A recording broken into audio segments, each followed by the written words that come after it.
Elias pressed his face against the wet bark of a pine tree, his lungs burning, his legs screaming for rest. Behind him, somewhere in the darkness, dogs barked with a hunger that had nothing to do with food. The sound cut through the forest like knives, sharp and relentless. "Keep moving," he whispered hoarsely to the others. "Don't stop, don't look back." There were 7 of them. 7 people who had chosen the terror of the unknown over the certainty of chains. Elias was the eldest at 43, his back a map of scars that told stories he never spoke aloud. Beside him ran Samuel, barely 20, strong as an ox but gentle as spring rain. Then came Ruth, the only woman among them, her eyes fierce and unbreaking despite the blood on her feet. The others, Benjamin, Moses, Daniel, and young Thomas, who couldn't have been more than 16, stumbled through the undergrowth like ghosts fleeing hell itself. Tell me in the comments which country you are from and what you thought of this story. And if this story made an impression on you, subscribe to the channel so you don't miss any future stories. They had fled from the Whitmore plantation in Talladega County 3 nights ago. 3 nights that felt like 3 lifetimes. Master Whitmore was known for his cruelty, but even more for his persistence. He would hunt them to the ends of the earth, not because they were valuable, but because their escape was an insult to his pride. Lightning cracked the sky open, and for a brief moment Elias saw the landscape ahead, mountains rising like dark titans against the storm, their peaks lost in clouds and fury. The Cheaha Mountains, Cherokee land once, before the Trail of Tears had emptied it of its people. Now it belonged to no one and everyone, a wilderness where the desperate came to hide or die. "Elias," Ruth's voice cut through the rain. "Thomas can't keep up." Elias turned to see the youngest of them collapsed against a fallen log, his chest heaving, his eyes wide with exhaustion and fear. The dogs sounded closer now, much closer. "Pick him up," Elias commanded Samuel, who moved without hesitation, lifting Thomas over his broad shoulders like a sack of cotton. "We keep moving until we can't hear them anymore." "And if we never stop hearing them?" Benjamin asked, his voice cracking. "Then we die running," Elias said simply. "But we don't die in chains." They pushed deeper into the mountain forest, their feet sinking into mud, their clothes torn by thorns and branches. The rain was both blessing and curse. It washed away their scent, but made every step treacherous. Moses slipped on a moss-covered rock and fell hard, gashing his arm open on a sharp stone. Ruth tore a strip from her already ragged dress to bind the wound, her hands working quickly in the darkness. "We need shelter," she said, looking up at Elias. "We need to rest, even if just for an hour. We're going to kill ourselves out here before those dogs ever reach us." Elias knew she was right. They had been running on empty for days, surviving on wild berries, creek water, and the kind of desperate hope that kept a man's legs moving even when his mind begged him to surrender. But stopping meant risk. Stopping meant the dogs could catch up. Stopping meant another crack of lightning, and this time Elias saw something different. Through the sheets of rain, maybe a quarter-mile ahead, there appeared to be a break in the trees, some kind of clearing or valley. It wasn't much, but it was something. "There," he pointed. "We make for that clearing. Find what shelter we can." They moved as one, 7 shadows bound by survival, pushing through the forest with the last reserves of their strength. The barking grew fainter behind them. Either the dogs were losing the trail in the storm, or it was wishful thinking. Elias chose to believe the former. Hope, even false hope, was fuel. The clearing revealed itself gradually through the downpour. It wasn't natural. Elias could see that immediately. The trees had been cut away deliberately, though years ago by the look of it. And as they stumbled into the open space, more details emerged from the darkness. Shacks, 3 of them, maybe 4, their roofs partially collapsed, their walls sagging with age and rot. Scattered around them were the remnants of human activity, rusted tools, broken wagon wheels, piles of stone arranged in ways that suggested purpose, long abandoned. "What is this place?" Samuel asked, setting Thomas down gently. Ruth was already moving toward the nearest structure, her practical mind assessing shelter before asking questions. Don't care what it is, has a roof. Mostly, they piled into the largest shack, a rectangular building that might have served as a bunkhouse once. The roof leaked in a dozen places, but it was better than the open forest. Inside, they found evidence of previous occupants, a rusted stove, a table with 3 legs, moldy blankets that they wouldn't have touched even in their desperate state. Elias stood in the doorway, watching the storm rage outside, listening for the sound of dogs. There was nothing now but thunder and rain. Perhaps they had lost the trail. Perhaps the storm had been merciful after all. Elias. It was Daniel's voice, quiet and uncertain. Come look at this. In the corner of the shack, Daniel had found something. He held up a pan, the kind used for sifting creek beds, blackened with age but unmistakable in its purpose. On the wall behind where it had been hanging, someone had carved words into the wood, barely visible in the dim light. Coleman Mine, 1842.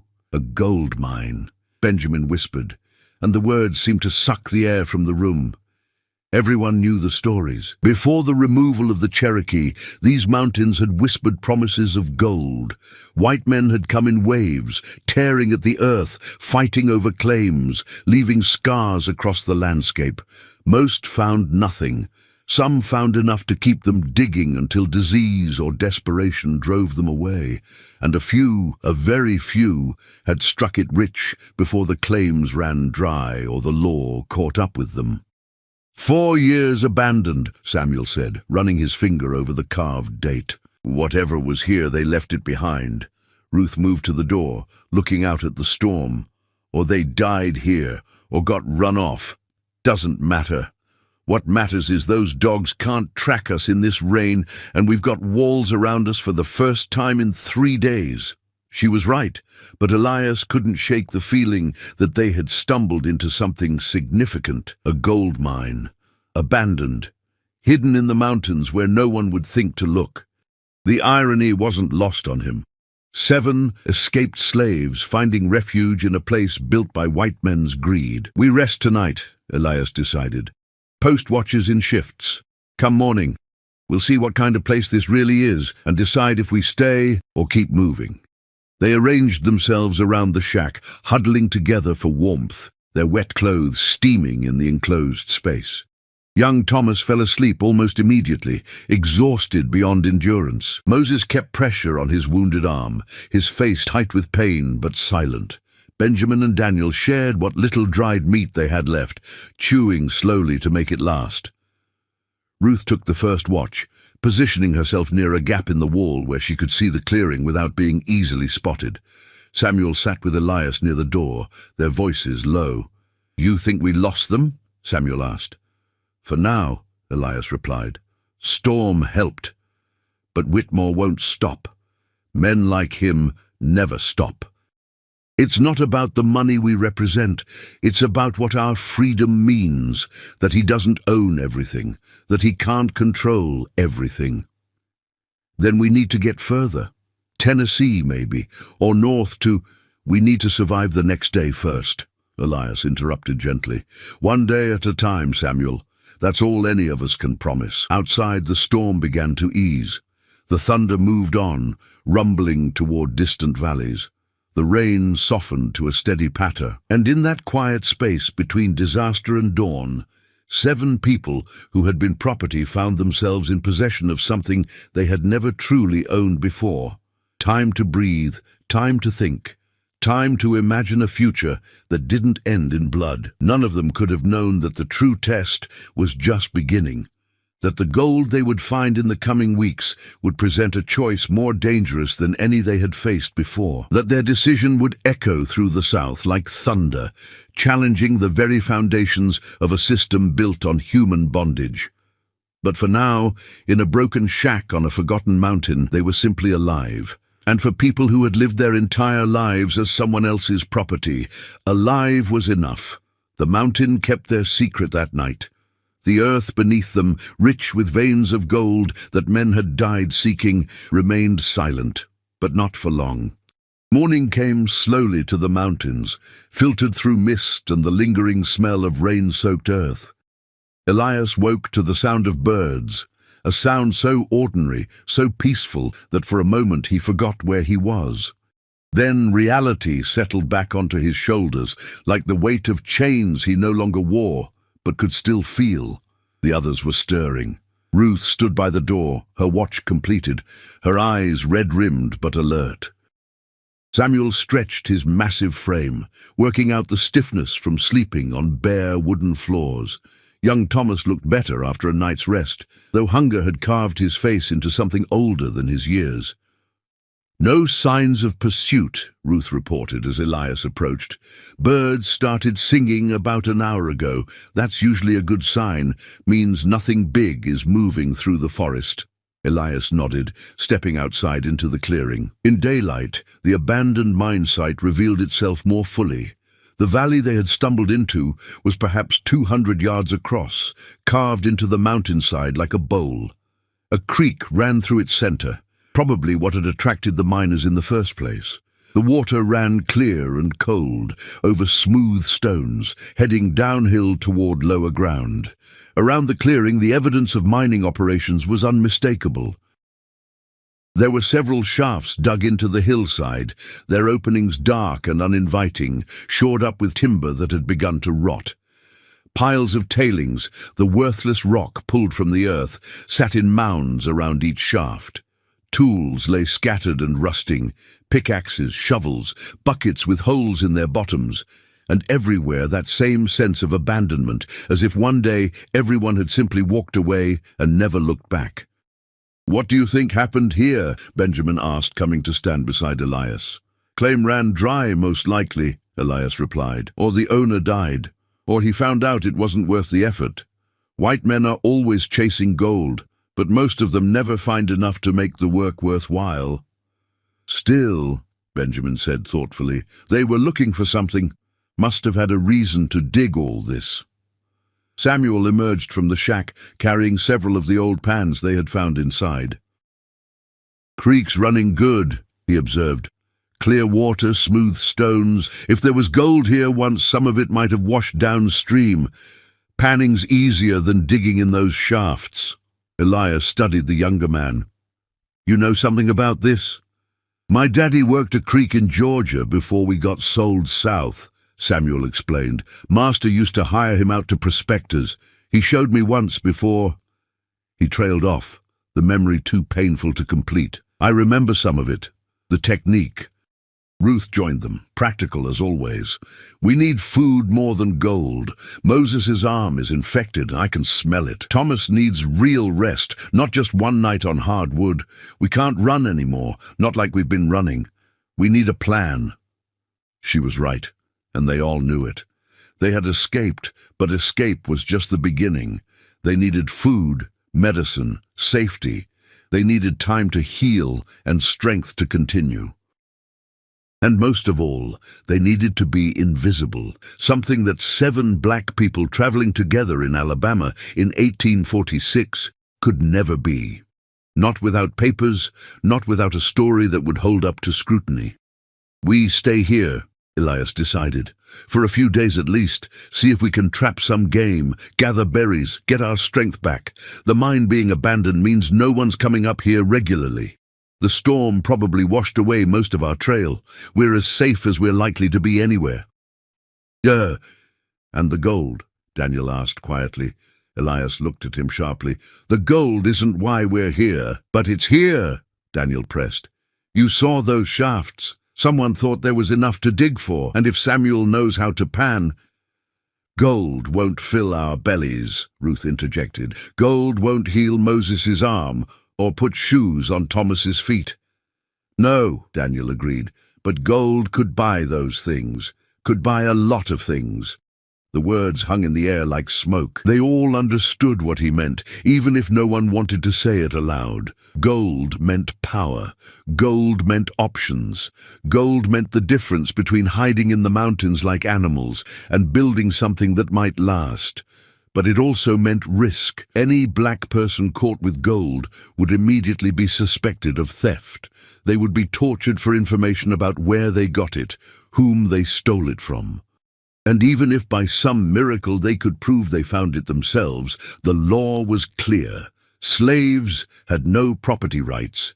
Even as runaways, even as free people, their claim to anything valuable would be challenged, contested, stolen. "Let's focus on survival first," Elias said firmly. "Samuel, you and Benjamin set snares for rabbits.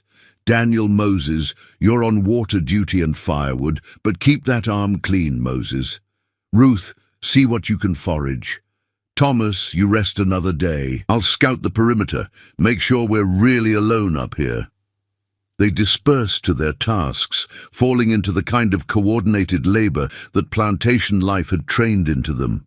But as he watched them work, Elias couldn't stop thinking about Daniel's words. The gold was here, and they needed something, anything that might tip the scales in their favor. By midday, they had made progress. Benjamin and Samuel had caught 2 rabbits and found a wild turkey nest with eggs. Ruth returned with a basket woven from reeds, filled with ramps, wild onions, and berries she recognized as safe. Moses's arm looked worse, the wound angry and red, but Ruth had found some yarrow to make a poultice. As the sun climbed higher, Samuel wandered down to the creek with one of the old pans. Elias watched him from the shack, saw him kneel beside the water, filling the pan with gravel and sand. He saw Samuel swirl the water in slow circles, spilling off the lighter material, checking what remained. Again and again, Samuel repeated the process. Pan, swirl, check. Pan, swirl, check. It was hypnotic to watch, this ancient dance of hope and patience. And then, on perhaps the 20th attempt, Samuel froze. His body went completely still. Elias was moving before he consciously decided to, his feet carrying him down to the creek. The others noticed and followed. By the time they all gathered around Samuel, he was staring into his pan with an expression that mixed disbelief and terror. In the bottom of the pan, among the black sand and stone fragments, something gleamed. It was small, no bigger than a kernel of corn, but unmistakable in the sunlight. Gold. Not fool's gold, not mica, but actual gold. The real thing, the kind men killed for. "Sweet Jesus," Benjamin whispered. Samuel's hands trembled as he picked up the tiny nugget, holding it up to the light. It was heavier than it looked, dense and soft, the color of sunrise. None of them spoke. They simply stared at this impossibility made real. "Try again," Elias heard himself say. "Samuel, try again, see if there's more." Samuel returned to the creek with hands that shook. He filled the pan again, this time more carefully, selecting gravel from a slightly different spot. The process seemed to take forever. Pan swirl check, and then 2 more nuggets, smaller than the first, but gold nonetheless. "It's in the creek," Samuel said, his voice barely above a whisper. "It's washing down from somewhere upstream. That's how it works. The heavy gold settles in the bends and behind rocks where the water slows down. If there's this much just sitting in the creek bed—" He didn't need to finish the thought. If gold was washing into the creek, that meant the source was still up there, somewhere in those abandoned shafts, or deeper in the mountain itself. Ruth was the first to speak the question they all carried. "What do we do with this?" It was the right question, the only question. Finding gold wasn't the same as being able to use it. For white men, gold meant wealth, opportunity, a better future. For 7 escaped slaves in Alabama in 1846, gold might just mean a faster death. "We think about it," Elias said carefully. "We don't make decisions when we're hungry and hurt and scared. We take care of ourselves first. We heal, we get strong, and then we decide."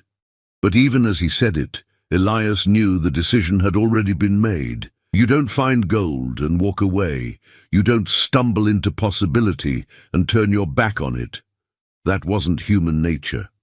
And it certainly wasn't the nature of people who had spent their entire lives being told they were nothing, owned nothing, deserved nothing. That night, they cooked the rabbits and eggs over a small fire, being careful to keep the smoke low and dispersed. Moses's fever broke, probably from the yarrow poultice rather than any divine intervention, though Ruth whispered a prayer anyway. Thomas actually smiled for the first time since they had run, his belly full and his body warm. As darkness fell, Samuel went back to the creek. By firelight he panned for another hour, and when he returned, he had a small pile of nuggets and flakes in a piece of cloth. Not a fortune, but more gold than any of them had ever seen in one place. "It's good ground," Samuel reported to Elias quietly, away from the others. "The kind of ground men would kill for if they knew it was here." The mine didn't run dry. Someone just didn't know how to work it properly, or they got scared off, or... "I don't know. But there's gold here, Elias, real gold, maybe a lot of it." Elias stared at the small bundle of gleaming metal. In the firelight, it looked like captured sunshine, like solidified hope. It looked like danger. "If we work this," he said slowly, "we have to be smart about it. Can't let anyone know, can't draw attention, and when we have enough, if we get enough, we can't just walk into town and spend it." "That's a death sentence." "I know," Samuel replied. "But Elias, what if this is why we made it here?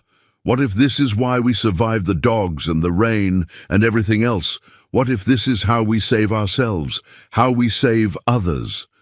The weight of that possibility was almost too heavy to bear. With gold, they could buy their own freedom legally, forge papers that would hold up to scrutiny. With gold, they could buy land, establish themselves somewhere far from Alabama. With gold, they could return south and purchase the freedom of family members left behind. With gold, they could become more than runaway slaves. They could become a threat to the entire system that had enslaved them. "We work it," Elias decided, "carefully, quietly. We take what the mountain gives us, and we use it to do something that matters." Samuel nodded, a slow smile spreading across his face. "Freedom." "More than that," Elias said. "Freedom for others. That's what gold can buy that matters. Not comfort for us, though Lord knows we deserve it, but freedom for others still in chains. That's the only way this is worth the risk." They shook hands on it there in the darkness, two men who had been property making a pact over stolen time and found gold. Around them, the mountain stood silent and ancient, keeping secrets that went back longer than any human memory. The Cherokee had known these hills, had lived here, loved here, died here. White men had come seeking wealth and found only emptiness. And now 7 black souls, escaped from bondage, were about to write a new chapter in the mountain's story, one that would shake the South to its foundations. 3 weeks later, they had fallen into a rhythm that felt almost like living rather than merely surviving. The work was brutal. Mining always was. But it was their work, done on their own time, for their own future. That made all the difference. They had decided to focus on the creek first. Samuel's instinct had been correct. The gold was washing down from somewhere upstream, collecting in the bends and behind large rocks where the water slowed. Panning was slower than shaft mining, but it was safer and quieter. They couldn't risk the sound of pickaxes ringing against stone, echoing down the mountain. Each day they worked in shifts. 2 people would pan the creek from dawn until midday, while 2 others set snares and foraged for food. One person kept watch from the ridge, looking for any sign of riders or dogs. The remaining 2 rested or worked on improving their camp.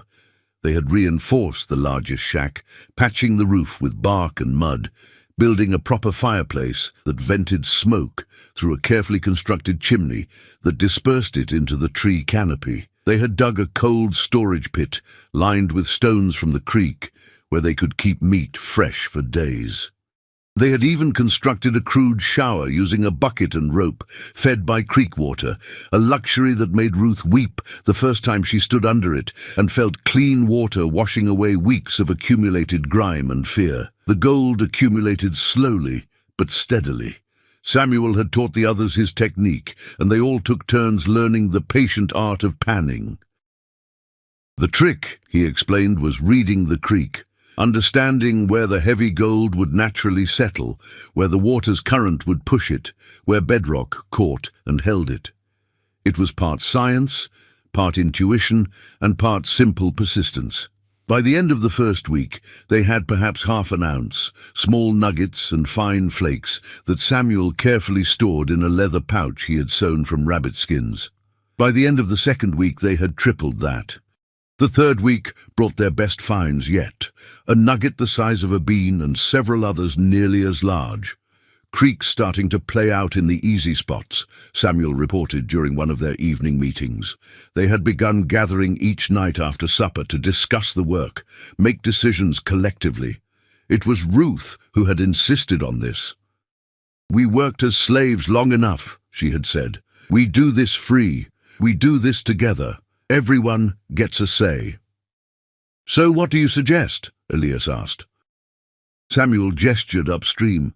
"The gold's coming from somewhere above us. There's a falls about a quarter-mile up. I saw it when I was scouting. Gold accumulates at the base of waterfalls. But more than that, the main vein has to be up there somewhere. Those shafts—" He nodded toward the dark openings in the hillside. "Someone was digging for a reason. They just might not have found it before they gave up." "You want to go into the shafts?" Daniel said. It wasn't a question. "Eventually, yes. But first, I want to work the falls. If I'm right, there could be a lot more gold there than what we've been finding down here." They all looked at Elias, who had become their de facto leader, not by proclamation, but by natural consensus. He was the oldest, the most cautious, the one who thought 3 steps ahead. They trusted his judgment. "Moses," Elias said, "how's your arm?" Moses flexed his hand, rotating his wrist. The wound had healed cleanly under Ruth's care, leaving a scar but no permanent damage, strong enough to work. "Then tomorrow Samuel and Moses take the falls, Benjamin and Daniel on the lower creek. Ruth and Thomas forage and hunt. I'll take the watch." He looked at each of them in turn. "We're doing well, better than I dared hope. But we can't get careless. Whitmore is still out there. Bounty hunters are still out there. We're still fugitives, and if we're caught, gold won't save us. It'll just give them one more thing to torture us about." The sobering reminder settled over the group like a blanket. For all the strange normalcy they had built here in the mountains, they were still hunted people, still property in the eyes of the law, still one bad piece of luck away from recapture and death. "How much do we need?" Thomas asked quietly. The youngest among them had grown up in the past weeks, his boyish softness hardening into something more resilient. "How much gold before we can do something with it?" It was the question they all carried but rarely spoke aloud. The gold was accumulating, yes, but to what end? When would they have enough? What would they do with it? How would they use it without being caught? "Depends on what we want to buy," Ruth answered pragmatically. "Freedom papers for one person can be forged for maybe $20 if you know the right people. Real papers, bought legal from a master who's selling, might run 100 or more per person. Land costs different depending on where and how much. A small farm, maybe 200 acres with a house, that could be anywhere from $300 to $1,000 depending on the state." The numbers were staggering. At current gold prices, around $20 per ounce, they would need substantial weight to accomplish anything meaningful. They had perhaps 2 ounces now, enough to buy forged papers for maybe 2 people, nowhere near enough to purchase land or free multiple slaves. "We keep working," Elias said firmly. "We build our stake, and when the time comes, we'll know what to do with it." The next morning, Samuel and Moses headed upstream with their pans and determination. Elias watched them go, then climbed to his watching spot on the ridge. From here, he could see down the mountain toward the lower valleys, watch the main trails for any sign of riders. The view was spectacular in the morning light. The mountains rolled away in layers of blue and green, mist hanging in the valleys like sleeping ghosts. Somewhere down there was the world of plantations and slavery, of masters and overseers, of laws designed to crush people like him under their weight. But up here, for this moment, he was free. The morning passed quietly. Too quietly. Elias had learned to trust his instincts during 43 years of survival, and something felt wrong, not danger wrong, but different wrong. The birds were singing, the wind was blowing, everything seemed normal, but there was a quality to the air, a tension that made the hair on his neck stand up. Around noon he saw them, 3 riders, moving slowly along the trail far below. Too far to see details, but close enough to confirm they were white men, probably armed, definitely searching for something. His heart began to hammer in his chest.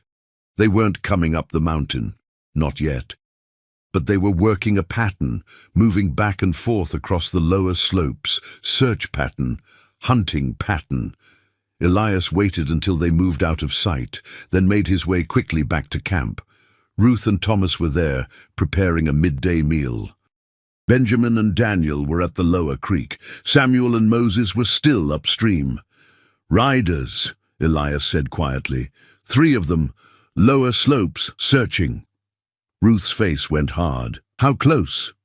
"Not close yet, but they're working their way up. Could be they're not looking for us specifically. Could be hunting deer or surveying. But we need to be ready to move if they come higher." They spent the afternoon in tense preparation. They packed their essential supplies in bundles that could be grabbed quickly. They scattered the more obvious signs of their presence, kicking dirt over fire pits, dispersing the trash from their meals. They removed the gold from its hiding spot in the shack and distributed it among all 7 of them. If they had to run and got separated, at least the gold wouldn't all be in one place. Samuel and Moses returned near sunset, tired but excited. They had found the falls, and as Samuel predicted, the gold there was plentiful. In 1 day of work, they had collected nearly ½ an ounce, more than they usually got in 3 days of panning the lower creek. But the news of the riders dampened their excitement. "Could be they'll move on," Samuel said hopefully. "Could be they're just passing through." "Could be," Elias agreed, "but we prepare for the worst. Tomorrow, no one works the creek. We spend the day ready to move if we need to. Daniel and I will scout below, see if the riders are still around. Everyone else stays here, stays quiet, stays ready." That night, they didn't light a fire. They ate cold food and spoke in whispers. The mountain seemed darker than usual, the stars hidden by clouds that promised rain. Somewhere in the distance, an owl called, its voice lonely and haunting. "You think they'll find us?" Thomas asked Elias, as they sat watch together. "Not if we're smart," Elias replied. "Not if we're careful. We've been lucky so far, maybe the luckiest fugitives in Alabama, but luck runs out. It always does. What matters is what we do when it does." "The gold," Thomas said. "It's real, isn't it? I mean, I see it, I feel it, but it still seems like a dream. Like I'm going to wake up back in the fields and none of this will have happened." Elias understood the feeling. Even now, weeks into their freedom, part of him expected to wake up in the slave quarters, feel the overseer's whip, hear the morning bell calling him to labor he would never own. Freedom was still so new, so fragile, that it felt like something that could be snatched away at any moment. "It's real," he told Thomas. "The gold is real. Our freedom is real. And what we're going to do with both of them, that's going to be real too. We're going to use this gold to free others, Thomas. We're going to use it to fight back against the people who thought they could own us forever." "How?" "I don't know yet," Elias admitted, "but we'll figure it out. 7 minds working together can solve most problems. And we're not just 7 people anymore. We're 7 people with resources, with options, with something to offer. That changes everything." The rain started around midnight, soft at first. then harder. It drummed on the patched roof of their shack, creating a rhythm that was almost peaceful. Elias thought about the riders below, probably seeking shelter themselves. He thought about Whitmore back at the plantation, wondering what had become of his missing property. He thought about all the people still in chains, working fields they didn't own, building wealth they would never see. And he thought about gold, buried in the mountain, waiting to be found and transformed into something that mattered, something that could change lives, something that could challenge the very foundations of a society built on human bondage. They were going to need more time, more gold, more luck, but for the first time since they had run, Elias believed they might actually pull it off. They might actually become something more than runaway slaves hiding in the mountains. They might become a threat. The riders moved on after 2 days, never climbing high enough to discover the mine, but their presence had been a wake-up call. Eventually someone would find them. Eventually their luck would run out. They needed a plan beyond simply accumulating gold. It was Ruth who proposed the solution. They had been working the falls for nearly 2 months now. The weather had turned colder, autumn painting the mountains in shades of fire and gold. Their cash had grown to nearly 8 ounces, worth roughly $160 at current prices. Still not enough to buy land or free multiple people, but enough to start making moves. "We can't use this gold ourselves," Ruth said during one of their evening councils. "Not directly. 7 black folks showing up anywhere with gold is going to draw questions we can't answer. But what if we found someone who could use it for us?" "You mean a white person?" Benjamin asked skeptically. "Someone we trust with everything we've worked for?" "Not someone we trust," Ruth clarified. "Someone we can leverage. Someone who has as much to lose as we do if the arrangement goes bad." She had been thinking about this, Elias could see, probably for weeks. Ruth had always been the strategic one, the planner. On the plantation she had managed the master's household, tracking supplies, managing schedules, navigating the complex social dynamics that kept the big house running. Her mind worked in systems and solutions. "Go on," Elias encouraged. "There are white folks who help runaways," Ruth continued. "The Underground Railroad isn't just stories, it's real. There are Quakers, abolitionists, people who believe slavery is wrong and are willing to risk something to help. Not many here in Alabama, but they exist. And some of them have connections north, ways to move people and money." "How do we find these people?" Moses asked. "We don't," Ruth said. "Not at first.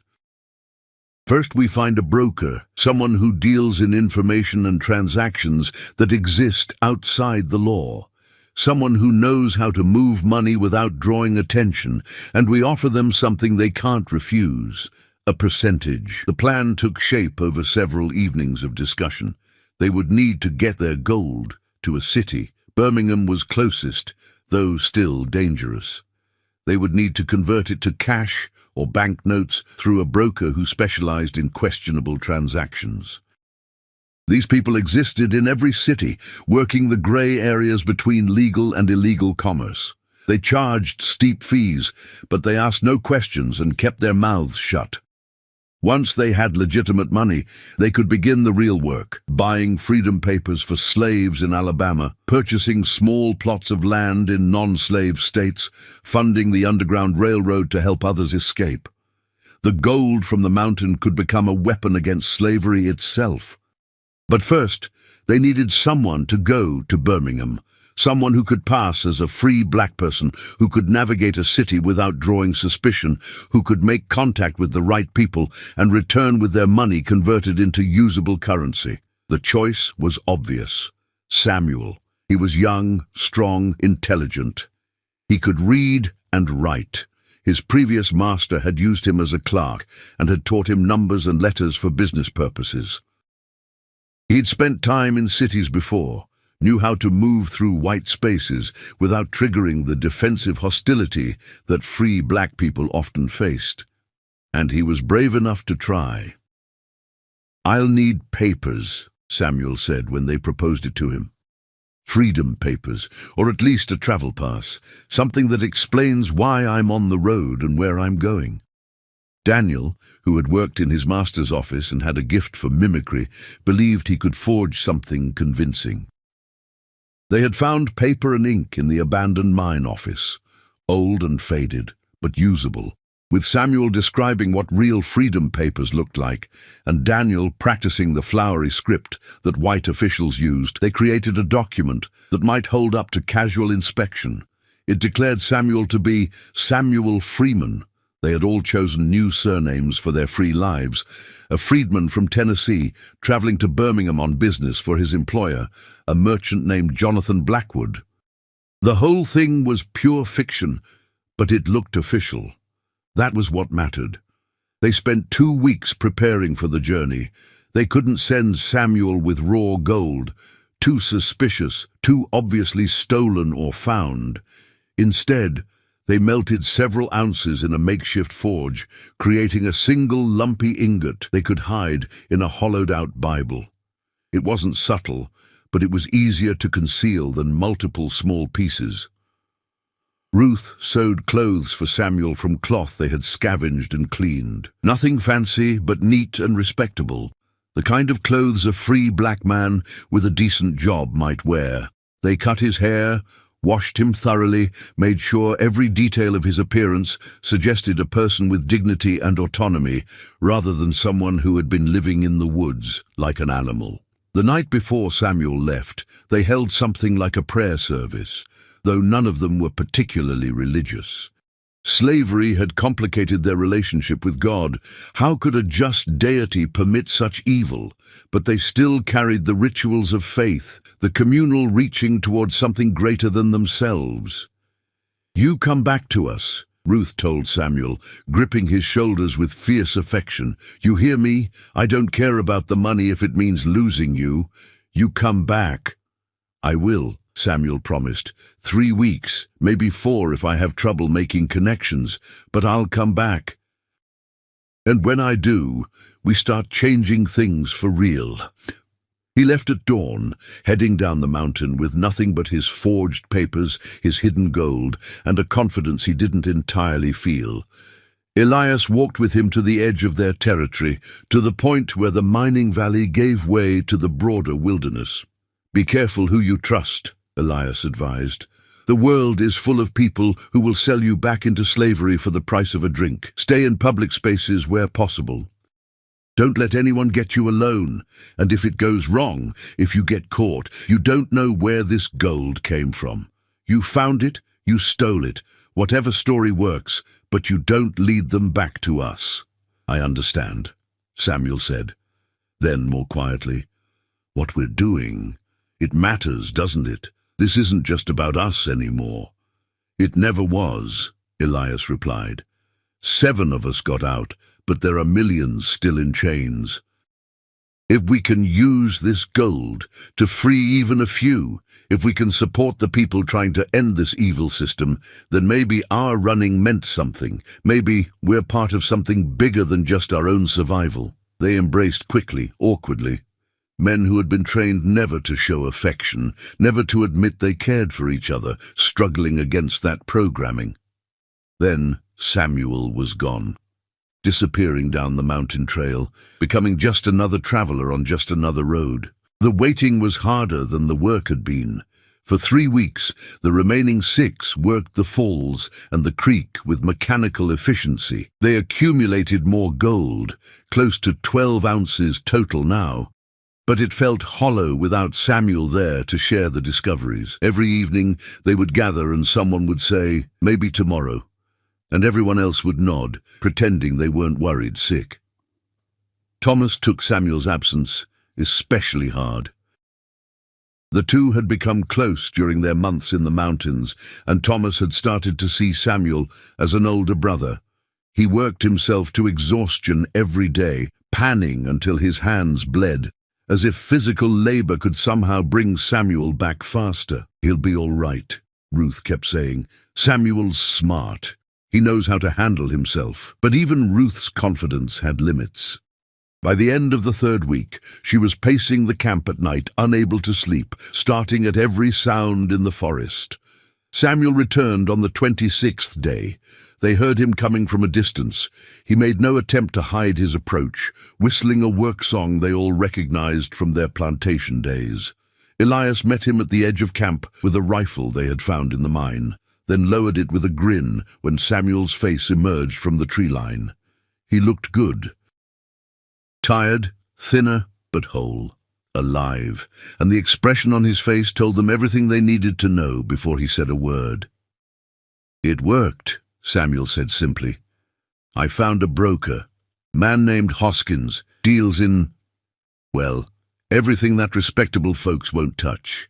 He took the gold, asked no questions, charged me 15%. I got cash. Good cash, paper that we'll spend anywhere." He produced a leather wallet, fat with bills. They gathered around as he counted it out. $132. More money than any of them had ever seen in one place. More money than most slaves would earn in 10 lifetimes of labor. But Samuel wasn't finished. "I also made contact with someone else," he continued, his voice dropping to a near whisper, even though they were alone on the mountain. "A Quaker woman named Mrs. Pemberton runs a boarding house that's actually a station on the Underground Railroad. She said if we can provide funds, she has routes that can move people north. $5 per person per stage, maybe 8 to 10 stages from Alabama to freedom. So $40 to $50 per person to get them all the way to Canada." The numbers hung in the air, heavy with implication. With $132, they could move 2, maybe 3 people to freedom. And they still had more gold in the mountain. Much more, if they kept working. "There's something else," Samuel said. "Mrs. Pemberton told me about a plantation near Talladega, the Whitmore place." Everyone went still. She said Whitmore's been on a tear since he lost 7 slaves back in April. He's doubled his patrols, increased his brutality, made an example of anyone who even looks like they might run. She said he hanged a man just for being found with a map. The news settled over them like ash. They had escaped, but others were paying the price for their freedom. Whitmore was taking out his rage on people who had nothing to do with their running. "We have to do something," Thomas said, his voice shaking. "We can't just hide up here while people die because of us." "We are doing something," Ruth replied, but gently. "We're building resources. We're creating a network. We're making it possible for others to escape." "But not fast enough," Thomas persisted. "How many more will die while we're panning for gold?" It was the question none of them wanted to answer. They were doing important work, strategic work, work that could help many people over time. But strategy took time, and people were suffering now. "I've been thinking about this," Samuel said carefully. "What if we split our focus? Some of us keep working the mine, building the fund, but others, maybe just 2 or 3 of us, we make contact with Mrs. Pemberton's network. We use some of the money to start moving people now, while we're still accumulating more for later." "That means splitting up," Elias said. "Means some of us going into more danger, while others stay relatively safe here." "We've never been safe," Moses pointed out. "We've been lucky. There's a difference, and if Samuel can travel to Birmingham and back without getting caught, then maybe others can do similar work. Maybe we can be more than just miners hiding in the mountains." They talked long into the night, weighing options, assessing risks, trying to calculate the mathematics of courage and consequence. By the time they finally slept, they had made a decision. 3 of them would stay at the mine: Elias, Moses, and Thomas. They would continue working the gold, building the financial foundation for everything else. The other 4, Samuel, Ruth, Benjamin, and Daniel, would begin traveling circuits through the region, making contact with enslaved people who wanted to run, coordinating with the Underground Railroad, using their money to purchase freedom papers or bribe officials, or simply provide the resources that made escape possible. It was dangerous. It was probably insane. 7 escaped slaves turned into active abolitionists, working to dismantle the system that had enslaved them, funded by gold they had found in a forgotten mountain mine. But it was also right. They all felt it. This was what the gold was for. This was what their freedom meant, not just personal liberation, but the liberation of others. Not just survival, but resistance. Not just escape, but return. They would go back south, back into danger, back into the very places they had fled. They would use the master's gold, because that's what it felt like now, gold that represented all the wealth slavery had generated, to destroy the system that had created it. The South wasn't ready for what 7 freed slaves with resources and determination could do, but they were about to find out. Winter came to the mountains with snow and silence. The creek froze along its edges, making panning harder but not impossible. Elias, Moses, and Thomas worked the claims with a patience born of purpose. Every nugget they found, every ounce they accumulated, translated to freedom for someone still in chains. Meanwhile, in the lowlands, the others were building something unprecedented. Samuel's first trip back into the networks of slavery was to a small plantation near Selma. Using his forged papers and the confidence that came with having money in his pocket, he presented himself as a freedman looking for work. The master, a man named Turner, hired him for day labor without asking many questions. Free black labor was cheaper than maintaining slaves year-round. For 2 weeks, Samuel worked alongside the enslaved people of the Turner plantation, earning wages while quietly spreading a message. There was a way out. There were people with resources, contacts, a route to freedom. If you were willing to run, there were folks who would help you run smart. He identified 3 candidates: a young couple who had been trying to save enough to buy their freedom for years, and an older man who wanted to see Pennsylvania before he died. Samuel provided them with basic information: when to go, where to go, how to make contact with the next station, and gave each of them $5 in cash, enough to buy food, pay for a ferry crossing, bribe a suspicious official. 2 months later, word came back through Mrs. Pemberton's network. All 3 had made it to Philadelphia. Ruth took a different approach. She hired herself out as a domestic worker, moving from house to house in Birmingham. White families were always looking for experienced house slaves, and Ruth's skills were considerable. In kitchens and parlors, she whispered to other enslaved women, "There's a way. There are resources. You don't have to die here." She was careful, selecting only those who seemed truly desperate, truly committed. One wrong word to one unreliable person would mean the end of everything, but her caution paid off. Over the course of 6 months, Ruth helped arrange the escape of 7 people, all of them women, all of them reaching freedom in the North. Benjamin and Daniel worked together, posing as free black merchants traveling between cities.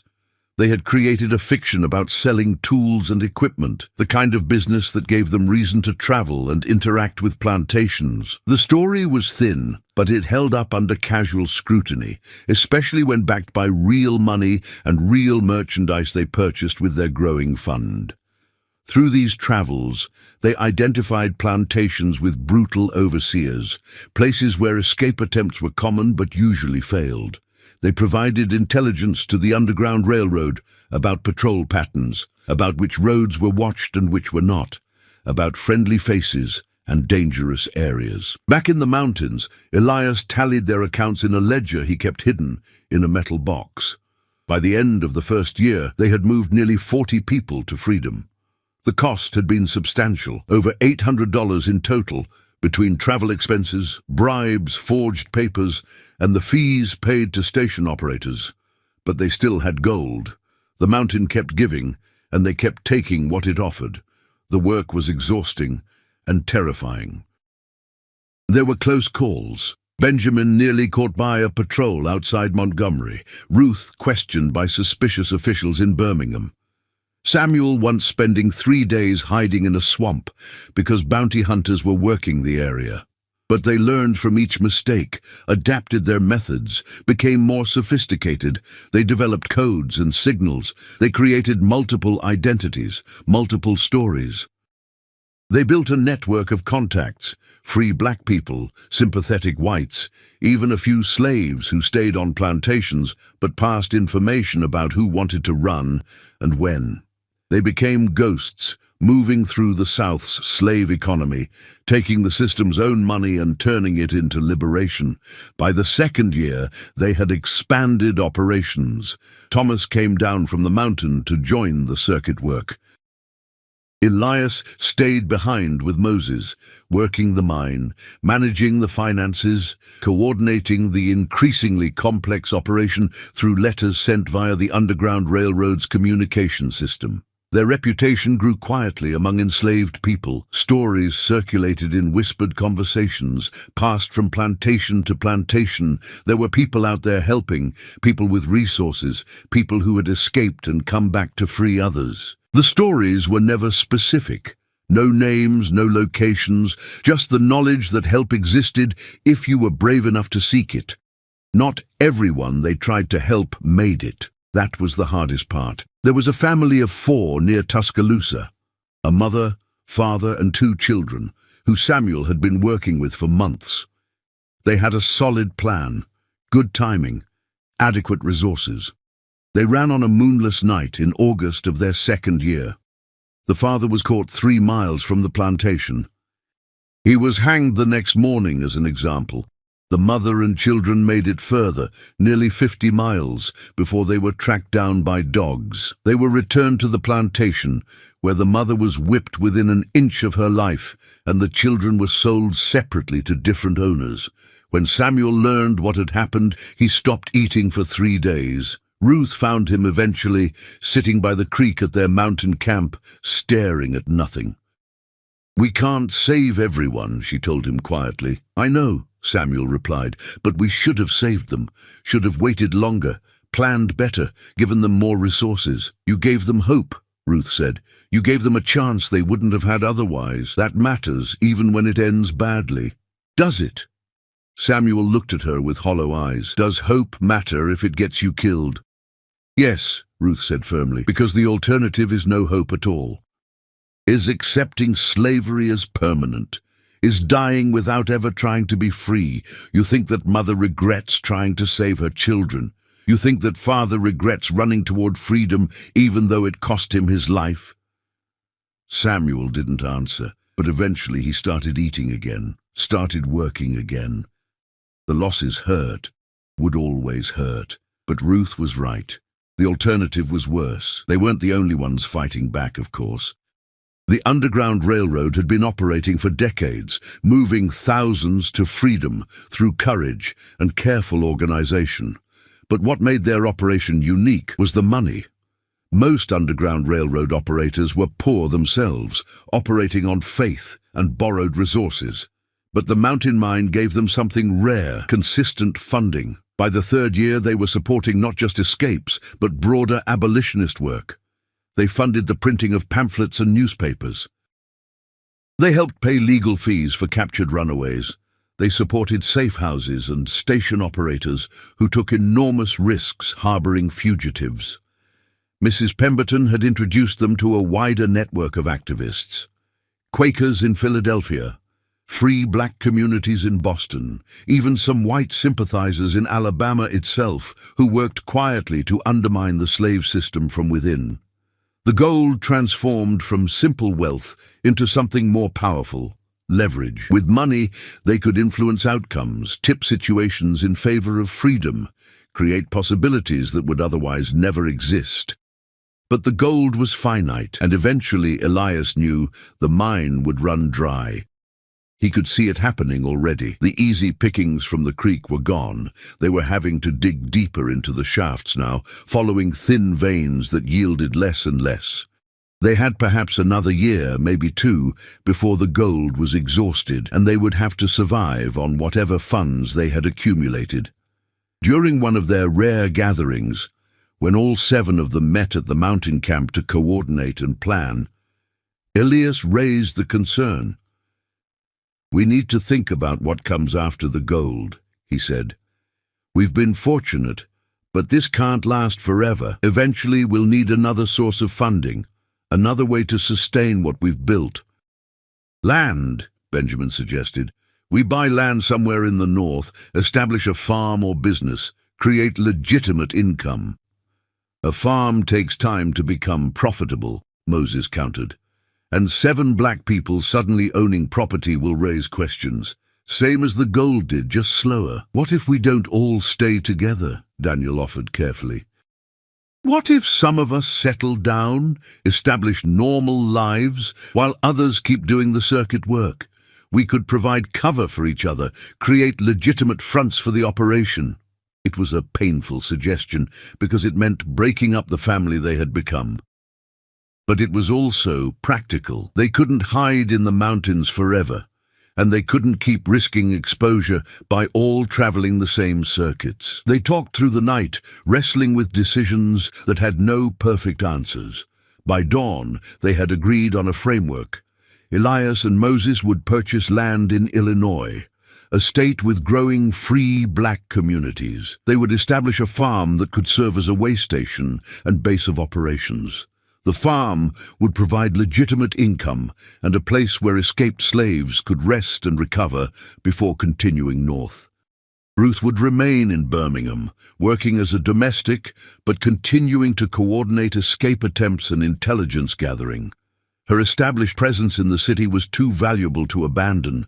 Samuel, Benjamin, and Daniel would continue their circuit work, but more carefully, with longer intervals between trips to the same locations. They would rotate routes, vary their approaches, become even harder to track or identify. Thomas, the youngest, would go north for education. With their funds, he could attend school, learn properly, become the kind of educated leader the free black community desperately needed. His role would be building the future rather than fighting the present. It meant separation. It meant risk. But it also meant sustainability. They were thinking beyond their own survival now, thinking about building something that could last beyond them. 3 months later, Elias and Moses traveled north with $2,000 in cash and gold. They purchased 160 acres outside Springfield, Illinois, with a farmhouse and barn. They filed papers as freedmen from Tennessee, paid their taxes, and began the slow work of establishing themselves as legitimate landowners. The farm became known quietly among the Underground Railroad as a particularly safe station. Runaways could stay for weeks if needed, recovering strength, earning a bit of money working the fields, preparing for the final push to Canada. In Birmingham, Ruth rented a small house, unheard of for a black woman, but possible with cash and connections. The house had a hidden cellar where fugitives could hide for days if necessary. She maintained her cover as a domestic worker while running what amounted to a hotel for people fleeing slavery. Samuel, Benjamin, and Daniel continued their dangerous dance through the South, always moving, always careful, always pushing the boundaries of what was possible. They lost weight, gained scars, developed the kind of perpetual vigilance that never really shuts off. Thomas went to Oberlin College in Ohio, one of the few institutions that accepted black students. He wrote letters home describing his education, his amazement at being able to read any book he wanted, his dreams of becoming a teacher and bringing education to freed slaves. The mountain kept its secrets. The mine shaft stood empty most of the time now, yielding only small amounts of gold. But it had given them what they needed, a foundation, a start, proof that resistance was possible. By the end of their 4th year, they had helped free over 200 people, 200 souls who had been property and were now persons, 200 families reunited or started fresh in the North, 200 reasons to believe that slavery, as permanent as it seemed, could be challenged and defeated. The work was far from over. In fact, it was just beginning. But they had proven something important, that escaped slaves could be more than fugitives. They could be liberators. They could build something that mattered, something that would outlast them. The South noticed, eventually. Plantation owners began reporting strange patterns, unusually well-planned escapes, fugitives with resources they shouldn't have, white officials who seemed surprisingly willing to look the other way. Bounty hunters complained about trails that went cold at specific points, as if someone was providing intelligence about their movements. There were investigations, of course. rewards posted for information, crackdowns on free black people traveling without proper documentation. But the network had grown too large, too diffuse to be easily disrupted. For every person they caught, 5 others made it through. And behind it all, funding it quietly from their mountain mine and their Illinois farm, 7 people who refused to accept that their freedom meant abandoning others to slavery. They had found gold in the mountains, but what they built with it was worth far more than any amount of precious metal. They built hope, they built resistance, they built proof that the system could be beaten, and the South would never be quite the same. The telegram reached Elias at the Illinois farm in the spring of 1860. It was brief, coded in the language they had developed over years of careful communication. Mountain silent, last harvest complete, coming home. S. Elias read it twice, then walked out to the field where Moses was plowing. At 57 years old, Elias moved slower than he once had, his body carrying the accumulated weight of a lifetime of hard labor. But his mind remained sharp, his purpose clear. "Samuel says the mine is finished," Elias told Moses. "Last of the gold is out." Moses straightened from his work, wiping sweat from his brow. He was 40 now, his arm still bearing the scar from that first night in the mountains 14 years ago. "How much did we get total?" "By my accounting?" Elias pulled out the small ledger he always carried. "Somewhere around 300 ounces over all these years, maybe $6,000 worth at various prices. We've spent most of it, but we still have about 800 in reserve." The numbers were staggering when you thought about them. $6,000 found in a mountain and transformed into freedom for hundreds of people. $6,000 that represented thousands of hours of panning and digging, risk and hope. "Worth it?" Moses asked. "Every ounce?" Elias replied.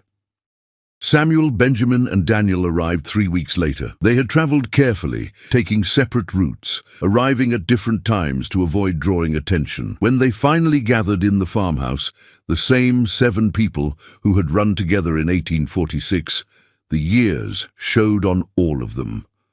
Ruth had come up from Birmingham for the reunion. At 48, she moved with the careful stiffness of someone whose body had absorbed too much hard work. Her hair had gone grey, her hands scarred from years of domestic labour. But her eyes still carried that fierce intelligence that had kept them all alive. Thomas arrived from Oberlin, now 28 years old and barely recognizable as the terrified boy who had collapsed that first night of running. He carried himself with the confidence of an educated man, spoke with the precision of someone who had learned to use language as a weapon against injustice. They spent the evening sharing stories, calculating impacts, remembering the dead, and celebrating the living. By their best accounting, they had directly helped over 300 people escape to freedom. They had supported dozens of underground railroad stations. They had funded abolitionist newspapers, legal defense funds, and community-building efforts throughout the North. "The war's coming," Thomas said quietly. "Everyone at Oberlin talks about it. The tensions between North and South are unsustainable. Slavery's going to tear the country apart." "Good," Ruth said bluntly. "Let it tear. Anything that brings this evil system closer to ending is worth the cost." "Easy to say when we're free," Benjamin pointed out.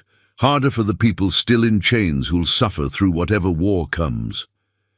"They're suffering now," Samuel countered. "At least a war might end it, might create something better afterward." The debate continued, as it had countless times over the years. What did freedom mean? What price was acceptable to achieve it? How much risk was justified by the goal? They had never fully agreed, would never fully agree, but they had learned to work together despite their differences. The next morning, Elias called them together for a specific purpose. "We need to decide what to do with the reserve funds," he said. $800 is enough to support operations for another year, maybe 2. But if Thomas is right and war is coming, we need to think about how our money can have the most impact. "Keep doing what we've been doing," Daniel suggested. Fund escapes, support the railroad. The work's not done just because the mine ran dry.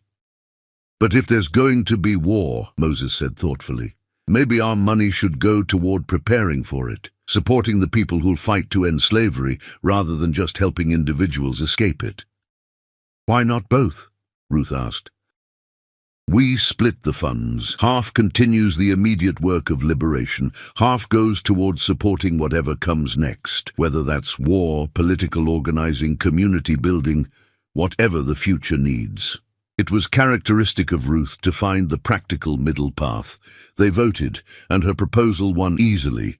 $400 would continue funding the immediate work of the Underground Railroad and direct escape assistance.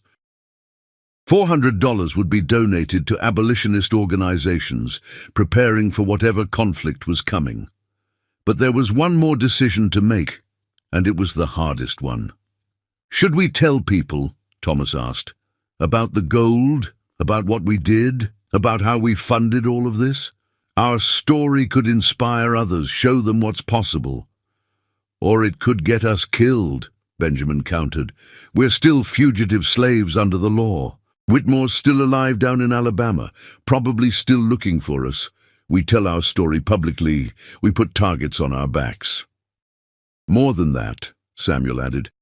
We put targets on every person we helped, every station we supported, every contact we've made. The whole network becomes vulnerable if our names and methods become public. They wrestled with it for hours. The temptation to be known, to be celebrated, to have their resistance recognized. It was powerful.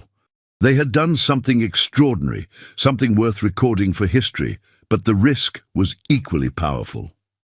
Finally, Elias made a decision. We don't tell the full story, he said.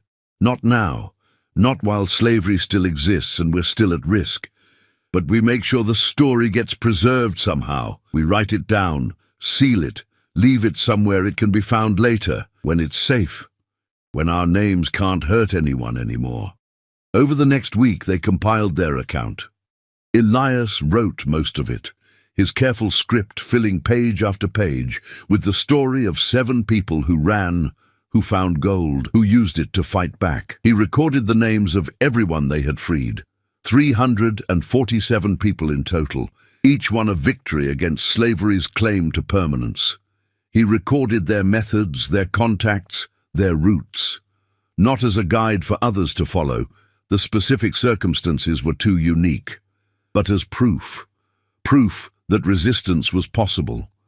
Proof that enslaved people had agency, intelligence, courage. Proof that the system could be beaten. When he finished, they sealed the document in a metal box, along with one final nugget of gold, the last piece they had kept as a reminder of where it all started. They buried the box on the Illinois farm, under a specific oak tree, with plans to retrieve it only when it was safe to tell the story publicly. Then they returned to work. The next 4 years were chaotic. War did come, just as Thomas had predicted. The southern states seceded. The Union fought to preserve itself, and slavery, the great evil that had defined American life for 2 centuries, finally began to crumble under the weight of its own contradictions. During the war, the 7 split up more completely than ever before. Thomas joined the Union Army as part of one of the new colored regiments, fighting to end slavery by force. Samuel and Benjamin continued Underground Railroad work, now with the tacit support of Union forces that needed intelligence about Southern territory. Ruth remained in Birmingham, using the chaos of war to help even more enslaved people escape. Moses and Daniel ran the Illinois farm, which became a major way station for refugees fleeing the South. Elias stayed on the farm too, coordinating, financing, supporting. His health was failing. Years of hard labor had caught up with him, but his mind remained sharp. He tracked every person they helped, maintained connections across the network, ensured their money went where it could do the most good. When the Emancipation Proclamation was issued in 1863, they gathered again at the farm to celebrate. It wasn't complete. The proclamation only freed slaves in Confederate territory, not in border states, but it was a start. It was acknowledgement that slavery was ending, that the fight they had waged for so long was succeeding. "We did it," Thomas said, tears streaming down his face. "Not just us, but everyone who fought, everyone who risked, everyone who refused to accept slavery as permanent. We actually did it. Not done yet," Ruth reminded him. "Proclamation is just words. Freedom has to be enforced, protected, built into something lasting."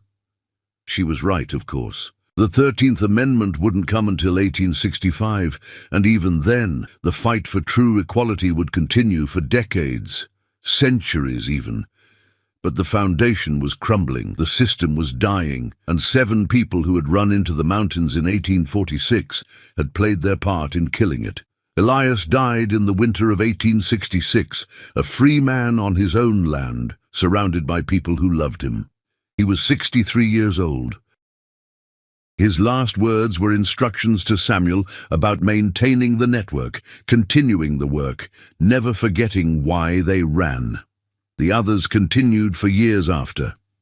Ruth lived until 1889, famous in Birmingham's free black community as a woman who had survived everything and helped countless others survive. Samuel became a teacher, using his literacy to educate freed slaves in the basics of reading and citizenship. Benjamin and Daniel opened a successful carpentry business in Chicago, employing other former slaves and funding civil rights organizations. Moses stayed on the Illinois farm until his death in 1892, maintaining it as a place where former slaves could stop, rest, and rebuild their lives. Thomas became a minister and educator, establishing schools throughout the South during Reconstruction. The mountain kept their secret. The mine shafts collapsed over time, reclaimed by forest and weather. The shacks rotted away. The creek ran clear and cold, any remaining gold buried too deep for casual prospectors to find. Locals told stories, of course. Strange tales about a hidden mine, about escaped slaves who found gold and used it for mysterious purposes. But the stories became legend, became folklore, became the kind of thing you heard at night around fires, but didn't quite believe in daylight.